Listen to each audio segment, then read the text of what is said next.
Since I was about 3 years old, I have attended dance classes at a studio in my small town. While I did not think much of it at a young age, I could not imagine my life without it now. This passion of mine is what many recognize me for and ask me to utilize when needed, such as for church performances or during an intermission as entertainment.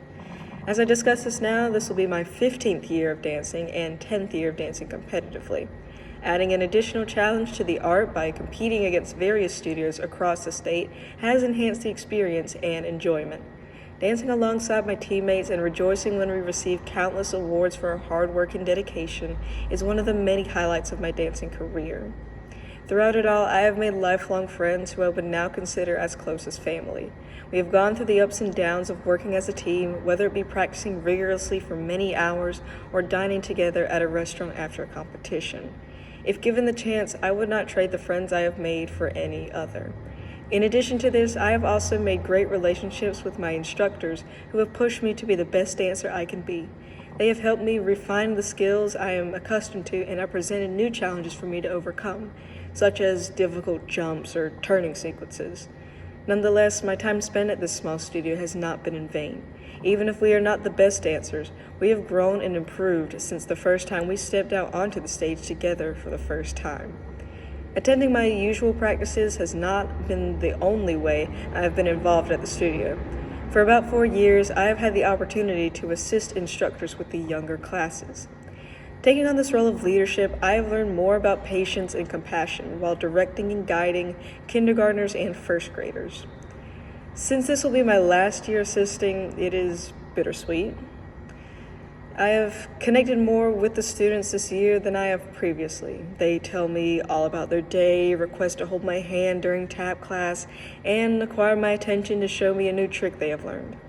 In short, I feel this year has been the most memorable so far, and it may have helped to be this way because of the few years of experience I have gathered before. Outside of the studio, I have had the opportunity to utilize my talents as well.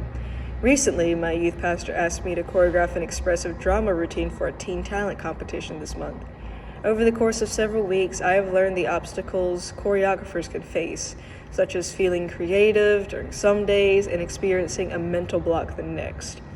Additionally, attempting to get the students to work together and perform as one in unison has also been a challenge. One of the most recent obstacles I have faced would be when an additional member had been added to the group at the last minute. I had to rework the placement of each girl and polish the sequence of the routine where problems with timing and movement were caused. Furthermore, I had to catch her up to the choreography so she would not be behind everyone else. And despite the odds, I have successfully overcome the trials of the routine and have produced an acceptable result. Another way I've been involved with dance outside of the studio would be doing various performances for others, such as during the church's Christmas program and performing a solo during an intermission for a pageant at the request of my mother's friend. To summarize how I feel about dancing, I would begin with how it is freeing. The art allows me to express the emotions while connecting with the music and audience. When I began performing solo routines, I did not have a grasp on what it meant to use your facial expressions.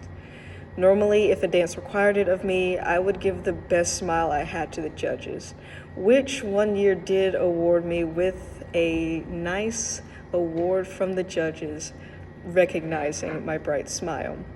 Yet, when I step out onto the stage now, I can feel the inflection of the singer's voice and reflect the emotions to match my movements and the story.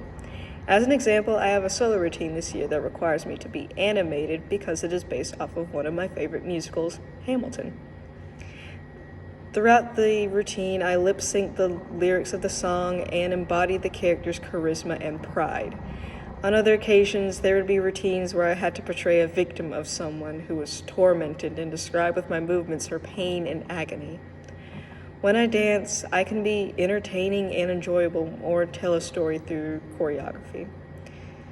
Thus, dancing is a way I have focused and found to express a spectrum of emotions through movement without saying a word. It is a way I find entertainment and enjoyment in what I do best. The art has offered its challenges and advantages, but I would not want to let it go anytime soon.